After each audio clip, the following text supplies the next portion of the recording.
Avez-vous déjà remarqué comment, à certains moments, votre tranquillité semble vous échapper, non pas parce qu'il s'est passé quelque chose de grave, mais parce que on a dit quelque chose, non pas à cause de quelqu'un d'autre, mais à cause de vous-même. Une phrase courte, automatique, presque imperceptible, prononcée sous le coup de l'émotion, et soudain, la journée bascule. Votre humeur s'assombrit, votre esprit est en proie au conflit. Avez-vous déjà ressenti cela? Cette impression que le monde entier contrôle vos émotions, comme si le moindre événement suffisait à vous déstabiliser de l'intérieur. Le plus curieux, c'est que, la plupart du temps, ce n'est pas l'événement lui-même qui provoque ce chaos intérieur, mais votre réaction. Ou plutôt, la façon dont vous en parlez en interne. Il existe une phrase extrêmement courante et socialement acceptée, répétée presque machinalement, qui vous fait abandonner le contrôle de vos émotions à tout ce que vous ne pouvez contrôler. Et le plus dangereux, c'est que presque personne ne s'en aperçoit. Vous pourriez penser qu'il s'agit simplement d'un moment d'exutoire, d'une façon de relâcher la tension. Mais le stoïcisme enseigne quelque chose de bien plus profond. Les mots ne sont pas neutres. Ils façonnent la manière dont l'esprit interprète la réalité. Le langage intérieur ne se contente pas de décrire ce que vous ressentez. Cela définit votre réaction. Et lorsque ce langage est utilisé inconsciemment, il se transforme en un ordre silencieux qui renforce la souffrance. Restez avec moi jusqu'au bout, car ce que vous allez découvrir pourrait vous surprendre. Il ne s'agit pas de pensée positive, ni de faire comme si de rien n'était. Cela ne fonctionne pas. Nous parlons de quelque chose de plus subtil, de plus puissant et de plus en phase avec une véritable maîtrise des émotions. Prendre conscience de la façon dont une simple phrase, prononcée sans réfléchir, peut vous miner le moral, alimenter votre impulsivité et vous enfermer dans des réactions que vous croyez inévitables. Vous êtes-vous déjà demandé pourquoi certaines personnes semblent inébranlables, même face à de réels problèmes, tandis que d'autres sont bouleversées par des situations bien moins importantes?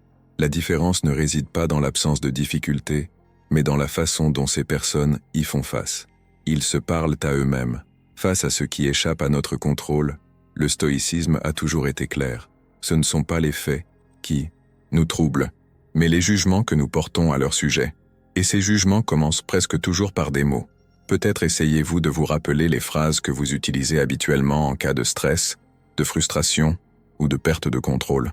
Certaines vous viennent peut-être déjà à l'esprit. Si c'est le cas, c'est bon signe. Cela signifie que vous commencez à percevoir quelque chose qui vous avait échappé jusque-là. Et c'est précisément là que se forge la véritable force mentale. Au moment où vous prenez conscience de votre réaction automatique avant même d'y obéir. Ce qui suit n'est ni une théorie lointaine, ni une philosophie abstraite. Il s'agit d'une pratique simple, directe et profondément transformatrice, fondée sur un principe stoïcien essentiel. Cesser de réagir à ce que l'on ne contrôle pas commence par cesser de dire ce qui nous prive de notre pouvoir. Et avant de révéler la nature de cette phrase et pourquoi elle est si dangereuse, il est nécessaire de comprendre le mécanisme invisible qui se met en marche en nous chaque fois que quelque chose dérape. Et peut-être, en écoutant ceci, un souvenir précis a-t-il déjà refait surface. Un moment récent où les choses ont dégénéré, où quelqu'un a dit quelque chose qui vous a affecté, où une situation anodine a pris des proportions démesurées, non pas parce qu'elle était trop importante, mais parce que la réaction était automatique. L'esprit s'est emballé, dépassant la conscience. Si cela se produit maintenant, ne l'ignorez pas. Cette prise de conscience silencieuse est importante. C'est ainsi que le contrôle émotionnel commence à se reconstruire, non par la force, mais par la pleine conscience. Si ce sujet vous parle, n'hésitez pas à laisser un commentaire ci-dessous pour nous dire ce qui vous a le plus touché jusqu'à présent. Pas besoin d'un long discours. Parfois, une simple phrase suffit à apporter de la clarté. En partageant votre expérience, vous ne vous parlez pas à vous-même, vous créez un espace où d'autres personnes se reconnaissent, où personne ne se sent exclu face à ses propres réactions. Et c'est d'une valeur inestimable. Si ce contenu vous est utile, aimer la vidéo est un geste simple mais puissant. C'est ainsi que ce message touchera davantage de personnes qui, comme vous, cherchent à développer leur force mentale, leur maîtrise émotionnelle et une relation plus saine avec ce qu'elles ne peuvent contrôler. Votre participation est précieuse. Et si vous souhaitez approfondir ce sujet, abonnez-vous à la chaîne. Non pas comme un simple numéro, mais comme une personne qui choisit de vous accompagner dans cette démarche. Cette chaîne se développe grâce aux échanges, à la communauté, et lorsque des personnes authentiques décident de se tourner vers l'introspection, avec plus d'honnêteté et moins de jugement. Restez avec moi, car maintenant que vous avez pris conscience du poids invisible que portent certains mots, l'étape suivante consiste à comprendre pourquoi cette phrase précise, si courante, si automatique, est capable de vous voler votre tranquillité sans même que vous vous en rendiez compte. Lorsqu'un événement échappe à notre contrôle, il existe un intervalle presque imperceptible entre celui-ci et notre réaction. C'est là que tout se joue. Ce n'est ni dans l'événement lui-même, ni dans l'émotion qui en découle, mais dans signification que vous lui attribuez en quelques secondes. Le stoïcisme a toujours été clair sur ce point. Les émotions ne surgissent pas du néant, elles naissent d'interprétations, et les interprétations naissent des mots. Le langage intérieur n'est pas une simple manifestation. Il fonctionne comme un ordre silencieux qui guide le corps, l'esprit et le comportement. Vous avez peut-être appris tout au long de votre vie qu'exprimer ses sentiments est toujours sain. Et dans bien des cas, c'est vrai. Mais il existe une différence fondamentale entre exprimer ses sentiments et renforcer les récits internes qui amplifient la souffrance. Quand quelque chose tourne mal et que vous verbalisez intérieurement une phrase chargée de poids, de défaite ou d'impuissance, le cerveau ne la perçoit pas comme une simple remarque. Il la perçoit comme une instruction, un ordre. C'est comme si vous disiez à votre système émotionnel « Réagissez maintenant, intensifiez vos émotions, perdez l'équilibre ». Le stoïcisme ne cherche pas à effacer les émotions, ni à nier la réalité. Il agit en coulisses, là où se prennent constamment des décisions imperceptibles. Le mot que vous choisissez face à un problème influence votre perception. Cette vision engendre une interprétation qui déclenche une réaction. Mot, interprétation, réaction. Tel est le cycle. L'erreur la plus fréquente est de croire que nous réagissons parce que nous ressentons quelque chose. En réalité, nous ressentons quelque chose parce que nous interprétons, et nous interprétons par le langage. Pensez à toutes ces fois où une situation anodine a pris une ampleur démesurée simplement parce qu'elle a été interprétée de façon dramatique. La réalité objective est restée la même, mais le vécu intérieur s'est transformé en champ de bataille. Ce n'est pas de la faiblesse, c'est du conditionnement. La plupart des gens n'ont jamais appris à prêter attention à leur dialogue intérieur sous pression. C'est pourquoi de petites décisions, presque automatiques, finissent par façonner des trajectoires entières. Une réaction impulsive par-ci, une autre par-là, et avant même de s'en rendre compte, notre état d'esprit est déjà conditionné au conflit, à la frustration, à l'épuisement professionnel. Il y a une vérité cachée dans tout cela. Le langage ne sert pas seulement à communiquer ce que nous ressentons, cela construit ce que nous ressentons. Lorsque vous répétez certains mots, même en silence, vous renforcez une identité momentanée. Vous devenez, l'espace d'un instant, ce que vous affirmez être, et cela influence profondément votre manière de surmonter les difficultés, de prendre des décisions et de préserver votre force mentale tout au long de votre parcours.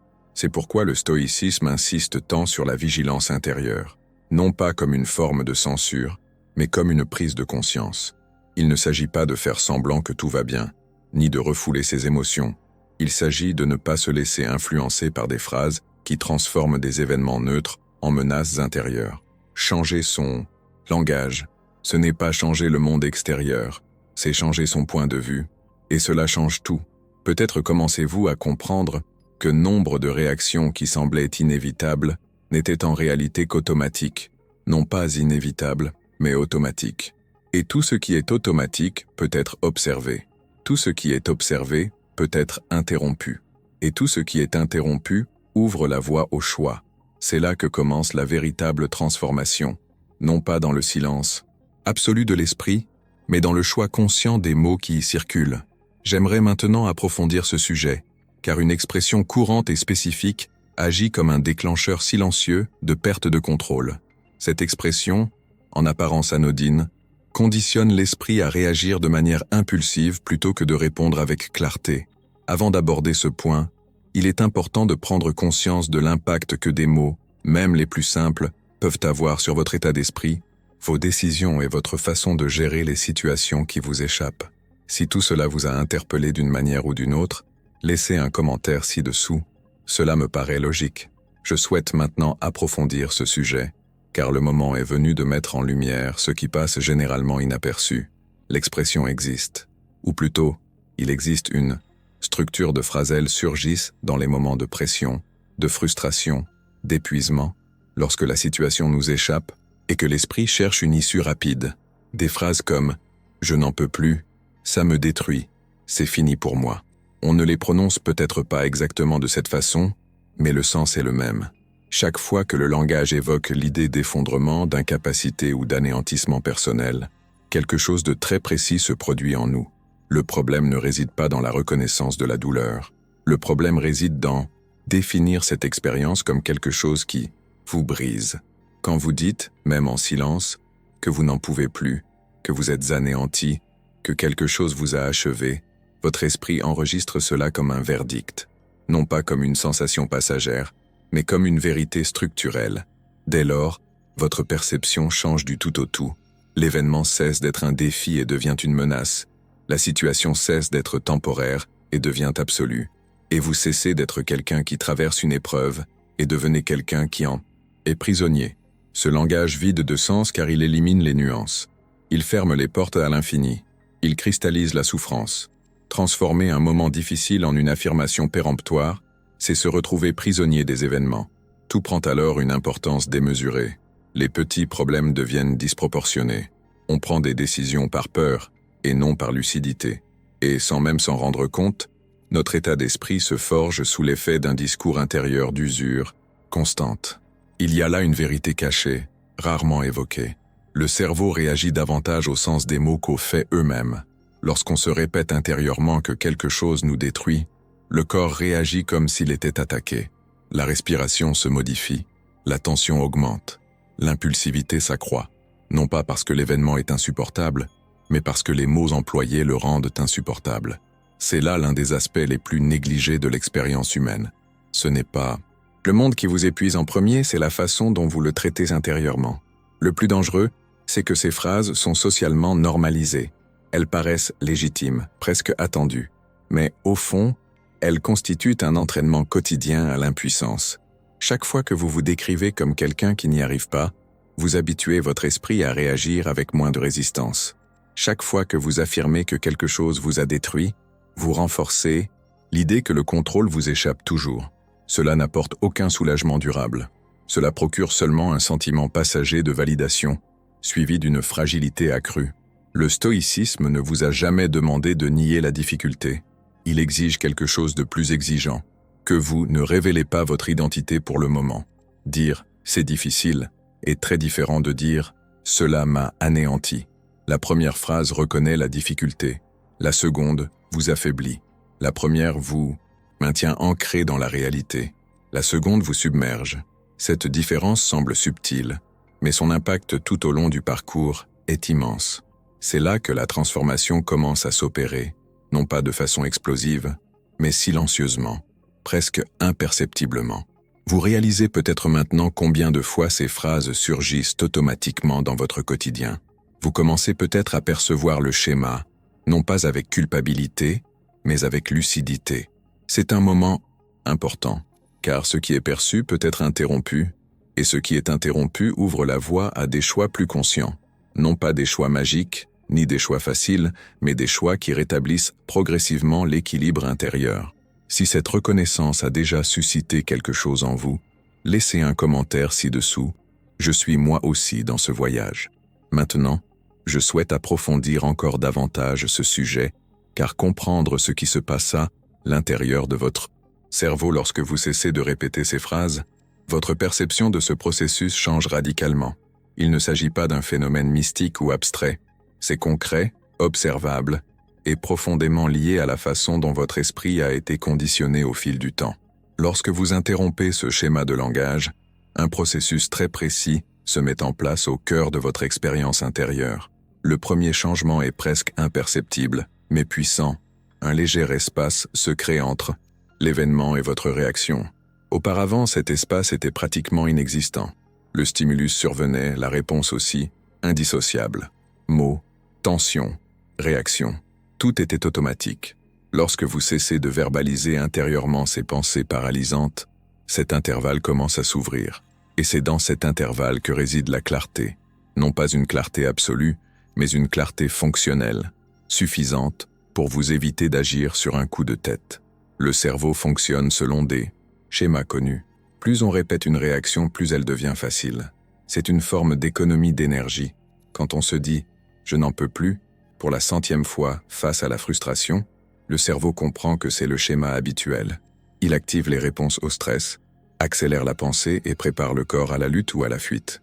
Interrompre cette phrase ne signifie pas refouler une émotion, rompre un raccourci automatique, et cela exige plus de présence, plus de conscience. C'est précisément pourquoi cela paraît étrange au début. Avec le temps, un phénomène intéressant se produit. L'impulsivité diminue, non pas parce que vous êtes devenu froid ou distant, mais parce que la réaction n'est plus instantanée. Vous commencez à percevoir l'émergence de l'émotion sans vous y laisser submerger. La colère, la frustration et la fatigue apparaissent, mais elles ne prennent pas immédiatement le dessus. C'est l'un des impacts les plus profonds de cette pratique. Vous commencez à ressentir sans être dominé. Il s'agit du stoïcisme appliqué, non pas comme une théorie antique, mais comme un outil vivant de transformation. Un autre changement important réside dans la réorganisation de l'état d'esprit. Lorsque vous cessez de nourrir des pensées d'impuissance, le cerveau se met à chercher des alternatives. Il passe du mode de réaction impulsive au mode d'observation. Les décisions deviennent moins impulsives et plus conscientes, pas forcément plus faciles, mais plus en accord avec la personne que vous aspirez à devenir. C'est un point crucial du cheminement. Cesser de dire non procure un confort immédiat, cela crée la capacité à supporter l'inconfort sans s'y perdre. Il y a là une vérité cachée que peu de gens perçoivent. La clarté émotionnelle ne provient pas de l'absence de problèmes, mais de la capacité à garder son sang-froid face à eux. Lorsque votre dialogue intérieur évolue, l'impact se répercute sur d'autres aspects de votre vie. Les relations s'apaisent. Les conflits cessent de s'envenimer aussi rapidement. Les situations autrefois insupportables apparaissent désormais comme temporaires, non pas qu'elles aient perdu de leur importance, mais parce qu'elles ont cessé de vous définir. Ce processus ne transforme personne du jour au lendemain. Il agit en coulisses, ajustant de petites décisions, presque imperceptibles, qui, cumulées au fil du temps, changent votre façon d'aborder la vie. C'est une reprogrammation silencieuse. Vous ne simulez pas la force. Vous la développez là où auparavant il n'y avait que réaction. Et plus ce nouveau schéma se consolide, plus il devient naturel de répondre plutôt que de réagir. Vous commencez peut-être à comprendre pourquoi cesser de prononcer certaines phrases n'est pas un refoulement émotionnel. C'est une prise de direction. C'est choisir de ne pas alimenter un discours qui fragilise votre équilibre intérieur. Et lorsque cet équilibre change, tout autour de vous semble avoir un impact différent. Non pas parce que le monde est devenu plus léger, mais parce que vous avez gagné en stabilité intérieure. C'est le genre de révélation qui passe inaperçue, mais qui transforme tout de l'intérieur. Si cela vous a apporté un peu de clarté, laissez un commentaire ci-dessous. Cela me paraît logique. J'aimerais maintenant approfondir ce sujet, car c'est là que la théorie rencontre la pratique. Tout ce dont nous avons parlé jusqu'ici prend forme lorsqu'il se traduit en application, simple, claire et concrète au quotidien. C'est pourquoi cet exercice de 4 jours fonctionne, non pas par magie, mais parce qu'il respecte le fonctionnement du cerveau. Il apprend, désapprend et crée de nouvelles connexions neuronales. Il ne s'agit pas d'une épreuve de force, mais d'un travail d'introspection. Pendant 4 jours, chaque fois qu'une situation vous échappe, un retard, une réponse abrupte, une erreur, une petite ou grande frustration, vous vous abstiendrez de prononcer, à voix haute ou intérieurement, la phrase habituelle, celle qui dramatise, qui pèse lourd et qui qualifie la situation d'insupportable. Vous choisirez plutôt une formulation neutre et réfléchie, quelque chose qui décrit l'événement sans jugement absolu, non pas pour feindre la sérénité, mais pour éviter de laisser votre réaction basculer dans l'automatisme. Ce point est important. Remplacer, ce n'est pas refouler. Refouler, ce serait étouffer l'émotion et faire comme si elle n'existait pas. Remplacer, c'est reconnaître ce qui s'est passé sans se juger. C'est se dire intérieurement, ce n'est pas agréable. Cela demande de l'attention. Les choses ont déraillé. Remarquez la différence. La situation est reconnue, certes, mais vous ne vous y soumettez pas. Vous restez entier face à cette expérience. Pourquoi 4 jours ? Parce que le cerveau a besoin d'une répétition consciente pour affaiblir une habitude automatique. moins de 4 jours, et l'ancien schéma persiste. Au-delà, sans structure, il devient diffus. 4 jours créent un cycle suffisamment fermé pour produire un impact et suffisamment court pour ne pas susciter de résistance. C'est le temps nécessaire à l'esprit pour trouver cela étrange, le questionner et commencer à se réorganiser en coulisses. C'est là que réside la transformation silencieuse. Le premier jour, vous ressentirez probablement un certain malaise. L'habitude de ressurgira d'elle-même. Vous pourriez même éprouver un vide passager, comme si quelque chose vous avait été enlevé. C'est normal. Votre cerveau est en manque de repères. Le deuxième jour, la perception s'affine. Vous commencez à percevoir le moment précis où la réaction se manifeste. Le troisième jour, quelque chose de nouveau émerge. Le choix, imparfait, non constant, mais bien réel. Et le quatrième jour, quelque chose s'ajuste, non pas dans le monde extérieur, mais dans votre rapport intérieur à celui-ci. Cet exercice ne fait pas disparaître les problèmes. Il modifie l'impact qu'ils ont sur vous. Les décisions sont prises avec moins de poids émotionnel. Le chemin devient moins épuisant. Les situations qui occupaient auparavant vos pensées prennent moins de place. Cela ne se produit pas parce que vous êtes devenu indifférent, mais parce que vous avez cessé d'alimenter les discours qui amplifiaient la souffrance. C'est une révélation importante. La souffrance grandit lorsqu'elle est répétée sous forme de discours absolus. Durant ces 4 jours, vous commencez à percevoir les rouages de votre propre esprit. Vous réalisez comment certains mots ont façonné votre expérience sans que vous le demandiez. Et lorsque cette prise de conscience survient, quelque chose change. Vous cessez d'être l'otage de vos impulsions et devenez quelqu'un qui observe avant de réagir. Pas toujours, pas parfaitement, mais avec une clarté croissante. Cette clarté est sereine, elle est stable, et la stabilité change tout. Vous vous rendrez peut-être compte que le plus grand impact de cet exercice ne réside pas dans les grands moments, mais dans les petits, dans les détails, dans les interruptions, dans les frustrations insignifiantes qui, auparavant, vous épuisaient inutilement. C'est là que la pratique révèle toute sa valeur. C'est là que l'état d'esprit commence à se réorganiser durablement, sans promesses irréalistes, sans raccourcis, simplement par une prise de conscience appliquée au quotidien. Si cette proposition a suscité chez vous une réaction, laissez un commentaire ci-dessous. Je suis moi aussi dans ce voyage. J'aimerais maintenant approfondir ce sujet, car il existe un point délicat dans ce cheminement dont presque personne ne parle. La résistance intérieure qui surgit lorsqu'on cesse de réagir comme d'habitude. Les premiers jours, quelque chose d'étrange se produit. Ce n'est pas un calme immédiat, ce n'est pas un soulagement. C'est une sorte de silence pesant, comme si l'esprit cherchait quelque chose qui avait toujours été là, la réaction automatique, et ne parvenait soudain plus à le trouver. Ce vide peut engendrer de l'irritation, de l'impatience, voire le sentiment que quelque chose cloche. Mais il n'y a rien de mal à cela. Ce malaise est un signe évident de la perturbation d'un schéma familier. Le cerveau apprécie la familiarité, même lorsqu'elle est douloureuse. Réagir, se plaindre intérieurement, dramatiser, tout cela crée un sentiment de sécurité. Lorsqu'on le supprime, l'esprit perd pied quelques instants. C'est comme si l'on avait retiré un soutien émotionnel qui, malgré sa fragilité, a toujours été présent. Et alors surgit l'envie de retomber dans ses vieilles habitudes, juste pour retrouver cette fausse stabilité.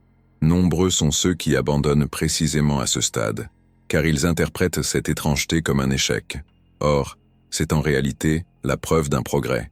L'irritation qui survient n'indique pas que l'exercice est inefficace, mais au contraire, qu'il est efficace.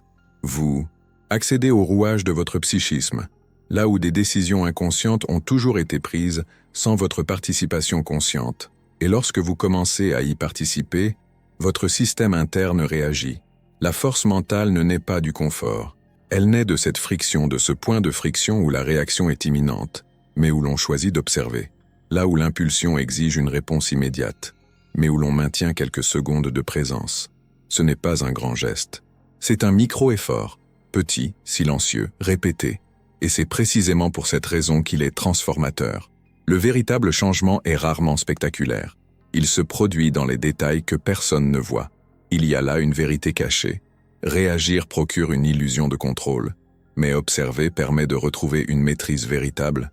Quand on ne réagit pas, l'esprit s'agite car il a perdu l'habitude de relâcher automatiquement les tensions. Il doit apprendre une nouvelle façon de gérer les stimuli.